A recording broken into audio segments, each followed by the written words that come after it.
ডিমের তরকারি নিয়ে জল দিয়ে দেব।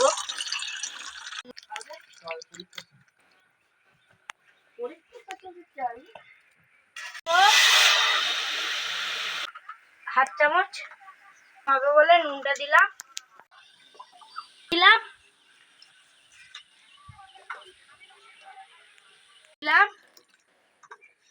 নামিয়ে নেব। ডিমটা সিদ্ধ হয়ে গিয়েছে। এই ডিমের ঝোলের এটা লাগিয়ে নেব। ডিমটা ছাড়িয়ে নেব। দিলাম চামচ নুন দিয়ে দিলাম। তুলে নেব।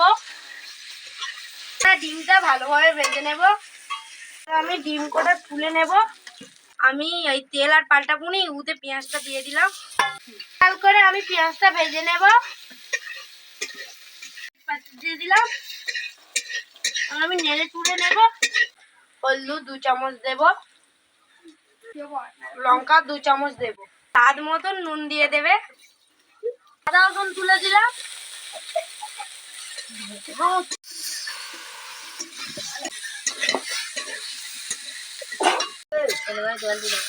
দিয়ে দিলাম।